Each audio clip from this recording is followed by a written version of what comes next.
మనమే శేఖర్ని అడిగి తెలుసుకుందాం యాక్సిడెంట్ ఎలా అయింది, అసలు ఎలా పడ్డారు అనేది.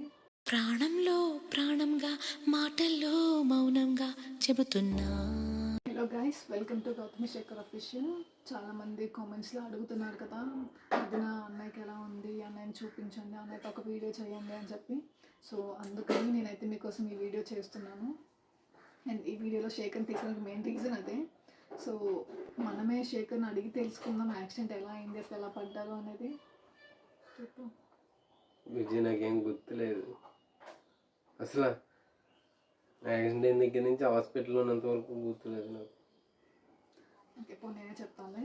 సో తనకి గుర్తులేదు అంటున్నారు, ఎందుకంటే మేబీ ఆ షాక్ అనేది క్యారీ ఫార్వర్డ్ అవుతుంది కదా అక్కడ, అందుకని గుర్తుండకపోవచ్చు. సో నేను చెప్తాను, లైక్ నాకు వాళ్ళ ఫ్రెండ్స్ అందరూ చెప్పారు ఎలా అయింది ఏంటి అనేది. సో యాక్చువల్గా ఏమైందంటే, శేఖర్ ఆ రోజు షూట్కి వెళ్ళారనమాట. ప్రీ వెడ్డింగ్ షూట్ ఎవరితో ఉంటే వెళ్ళారు. సో వెళ్ళినప్పుడు కార్లోనే వెళ్ళారు. సో అక్కడికి వెళ్ళాక అయిపోయింది షూట్ ఆ రోజు. అండ్ నెక్స్ట్ అయితే ఫోటోగ్రాఫర్స్ది మీట్ అంట, అంటే ఒక పిక్నిక్ టైప్ ఏదో అరేంజ్ చేసుకున్నారు. తనైతే వెళ్ళకూడదు, అంటే ఇంట్రెస్ట్ లేదు, వెళ్ళనని అన్నారు. బట్ తర్వాత వాళ్ళ ఫ్రెండ్స్ అందరూ ఫోర్స్ చేయగానే సరే అయితే వెళ్తాను అని చెప్పి వెళ్ళారు. అండ్ వెళ్ళినప్పుడు కూడా ఆ రోజు నా ఫోన్ స్విచ్ ఆఫ్ వచ్చింది. నేను అనుకున్న లైక్ అరకులో అంటే సిగ్నల్స్ ఉండవు కదా, మేబీ దానివల్ల అనుకున్నా. ఆ నెక్స్ట్ డే కూడా నాకు కాంటాక్ట్లో లేరు. నేను ఇంకా ఫోన్ స్విచ్ ఆఫ్ అయినా అనుకున్నా, ఎందుకంటే అత్తమ్మ కూడా కాల్ చేస్తే ఆవిడ కూడా చెప్పారు మేబీ అరకు కదమ్మా సిగ్నల్స్ లేకపోవచ్చు అని. సో మేము అదే అనుకుని మేము రైట్ తీసుకున్నాం. ఆ నెక్స్ట్ డే మార్నింగ్ అయితే నాకు కాల్ వచ్చింది, ఇలా శేఖర్కి యాక్సిడెంట్ అయింది అని చెప్పేసి. నేనైతే చాలా టెన్షన్ పడ్డాను ఏమైందని. కానీ నేను ఇక్కడే ఏడ్ చేస్తానేమో అని చెప్పి మళ్ళీ ఫోన్లో వాళ్ళే చెప్పాలి ఏంటంటే, అంత పెద్దదేం కాదు, జస్ట్ చిన్నది, పడిపోయాడు అంతే, స్కూటీ స్కిడ్ అయ్యింది అక్కడ పడిపోయాడు అన్నారు. అంటే నేనైతే ఓకే అయితే అలా అయితే ఏం పర్వాలేదు అనుకున్నాను. ఇంకా వెంటనే హాస్పిటల్కి అయితే వెళ్ళిపోయాను. అక్కడికి వెళ్ళాక నేను శేఖర్ని చూసాక, తన పొజిషన్ చూసాక లిటరలీ చాలా ఏడుపు వచ్చింది నాకు. ఎందుకంటే అసలు ఎక్స్పెక్ట్ చేయలేదు, వాళ్ళు చెప్పిన దానికి అక్కడ నిజంగా శేఖర్ పొజిషన్కి అసలు మ్యాచ్ చేయలేదు. ఎందుకంటే వాళ్ళు చిన్న యాక్సిడెంట్ అని చెప్పారు, బట్ అక్కడికి వెళ్తే శేఖర్ అన్కాన్షియస్లో ఉన్నారు. ఇక్కడ నీకి బాగా దెబ్బ తగిలేసింది, హ్యాండ్ ఎల్బోకి కూడా బాగా దెబ్బ తగిలింది. సో చిన్నది అంటే నాకు నమ్మాలనిపించలేదు. ఆ రోజు అయితే నాకు ఎవరు చెప్పలేదు ఏమైంది ఏంటి అనేది. తర్వాత మెల్లమెల్లగా వాళ్ళ ఫ్రెండ్స్ని అడిగితే అప్పుడు చెప్పారు ఇలా అయ్యింది అని చెప్పేసి. యాక్చువల్గా ఏంటంటే అలా వెళ్ళినప్పుడు స్కూటీ స్కిడ్ అయిపోయిందంట. స్కిడ్ అయిపోతే వెనకతలు కూర్చున్న పర్సన్ అక్కడే వెనక్కి జంప్ చేసేసారు. బట్ శేఖర్ ఏంటంటే స్కూటీతో పాటు ఆ లోయలోకి పడిపోయారు. అండ్ ఆ లోయ అనేది ఒక 50 feet హైట్ ఉంటుంది. మీరే ఒకసారి ఇమాజిన్ చేసుకోండి, 50 feet హైట్ నుంచి పడితే ఎలా ఉంటుంది అని చెప్పేసి. అసలు నిజంగా లక్కీ అని చెప్పొచ్చు, ఎందుకంటే అంత 50 feet నుంచి పడినా కూడా తనకి ఇంటర్నల్గా ఏం డ్యామేజ్ అవ్వలేదు. లైక్ అంటే బోన్స్ కానీ హెడ్కి కానీ ఏమీ అవ్వలేదు. జస్ట్ ఓన్లీ అక్కడ ఎలిబోకి ఎక్స్టర్నల్గా తగిలాయి. అండ్ బోన్ లైక్ రిబ్స్ అవి పెయిన్స్ వస్తున్నాయి, అది ఉంటుంది పక్కాగా. బట్ డ్యామేజ్ అయితే ఏం అవ్వలేదు. సో అందరూ చాలా అదే అంటున్నారు, చాలా లక్కీ అంత హైట్ నుంచి పడినా ఏం అవ్వకపోవడం అని చెప్పి. యాక్చువల్గా చెప్పాలంటే అక్కడ కొంచెం డౌట్, నేను పడినప్పుడు నా బాడీ బౌన్స్ అయిందంట. రేపు బాగా పెయిన్ వచ్చేస్తుంది, బౌన్స్ అయి ఉంటాను. సో అక్కడైతే కొంచెం వాటర్ ఉంది, కొన్ని స్టోన్స్ ఉన్నాయి. అంటే లైక్ ఆ స్టోన్స్ మీద పడి ఉంటే మేబీ ఇంకా సీరియస్ అయ్యి ఉండదు. బట్ తనైతే వాటర్లో, అంటే వాళ్ళు తీసే టైంకి అక్కడ వాటర్లో కాళ్ళు ఉన్నాయంట, హెడ్ అనేది కొంచెం గ్రాస్ పైన ఉందంట. సో పర్వాలేదు, అంటే ఆ స్టోన్స్ మీద పడ్డారేమో అని మాకు డౌట్ వచ్చింది. బట్ వాళ్ళైతే అలా ఏం పడలేదు అన్నారు. డౌట్ ఎందుకులే, మనకి ఒకసారి టెస్ట్ చేపిస్తే సరిపోతుంది కదా అనుకున్నాం.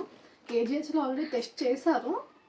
వాళ్ళు ఏం చెప్పారంటే ఏ డ్యామేజ్ అయితే ఏం లేదు, నార్మల్గానే ఉంది అన్నారు.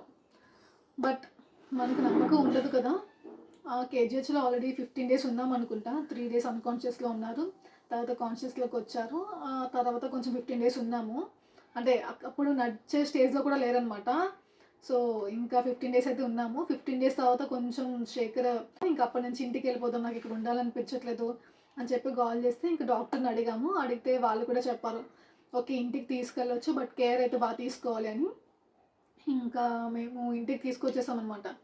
తీసుకొచ్చాక కూడా మాకు ఎక్కడో డౌట్, అంత హైట్ మీద నుంచి పడ్డారు, డ్యామేజ్ ఏం లేదంటే నమ్మలేకపోతున్నాం, ఒకసారి బయట కూడా స్కాన్ చేపిద్దామని చెప్పి అది తెలిసి తీసుకొచ్చిన ఒక 2-3 daysకి మళ్ళీ మేము ఇక్కడ స్పెషలిస్ట్ దగ్గర తీసుకెళ్ళామన్నమాట, గాజువాక్లోని. సో అక్కడికి తీసుకువెళ్ళాక కూడా వాళ్ళు కూడా ఏం చెప్పారంటే స్కాన్ చేయించారు. చేశాక సో వాళ్ళు కూడా ఏమన్నారు అంటే ఓకే డ్యామేజ్ అయితే ఏం లేదు, బట్ దీనికి పెయిన్స్ మాత్రం ఒక 3 to 6 months వరకు ఉంటుంది. 3 months అయితే పక్కాగా Scooty or driving like car కానీ స్కూటీ కానీ ఏది డ్రైవింగ్ చేయొద్దని చెప్పారనమాట. 3 months వరకు. 6 months వరకు కొంచెం పెయిన్స్ ఉంటాయి. ఆ తర్వాత టోటల్గా తీయచ్చు కదా.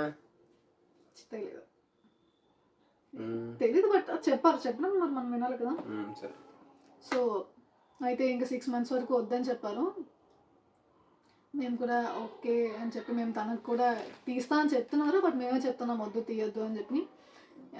సో ఇంకా ఇప్పుడు మా ఇంటికి రావాలన్నా కూడా ఏదో ర్యాపిడో బుక్ చేసుకునే తప్ప. ఆరోగ్యం ఇంత బాగా వెళ్ళింది తెలుసా పైకి, చాలా బాగా ఫ్రెండ్స్తో రేస్ అన్ని పెట్టుకొని కామెడీగా స్కూటీ జారిపోయింది. ఏంటి చెప్పాలి అసలు అంటే తిని డ్రైవింగ్ మా అందరికీ తెలుసు, చాలా బాగా తీస్తారనమాట. అసలు ఎప్పుడు ఎంత ఫాస్ట్గా వెళ్ళినా కూడా నేను నేను ఒకవేళ కార్లో ఉంటే నేను భయపడిన, ఎందుకంటే తన డ్రైవింగ్ కోసం నాకు తెలుసు. ఏమైనా కూర్చున్నప్పుడు భయపడతామో ఇంత స్పీడ్ ఏమైపోతుందా అని, కానీ అంత నమ్మకం ఉంది నాకు తన డ్రైవింగ్ మీద. బట్ అసలు ఆ రోజు ఎందుకు అలా అయిందో మాకు తెలీదు.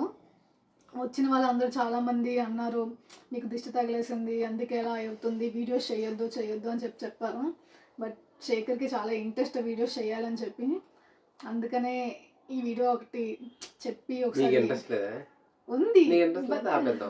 ఉంది కానీ అంటే ఇప్పుడు నేను అర్థం చేసుకొని ఓకే అందరు దిష్టి తగులుతుందేమో అని చెప్పి నేను అర్థం చేసుకోగలను, బట్ వాళ్ళు అర్థం చేసుకోగలను. సో మేమైతే ఇంకా 3 months వరకు డ్రైవింగ్ అదేం చేయొద్దు అంటున్నాము.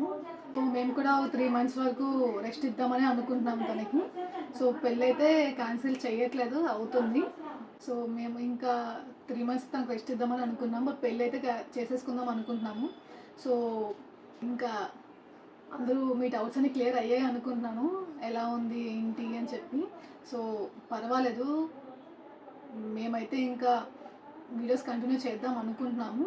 సో మీ సపోర్ట్ ఎప్పుడు మాకు ఇలానే ఉండాలి. అండ్ చాలామంది కేర్గా అడిగారు, థ్యాంక్స్ ఫర్ దాట్. సో ఇలాగే మీ సపోర్ట్ మాకు ఉండాలని కోరుకుంటూ ఉన్నాం అనమాట. సో ఇంకా అంతే కదా, పెళ్ళిలో కలుద్దాం. Thank you for watching the video. Bye.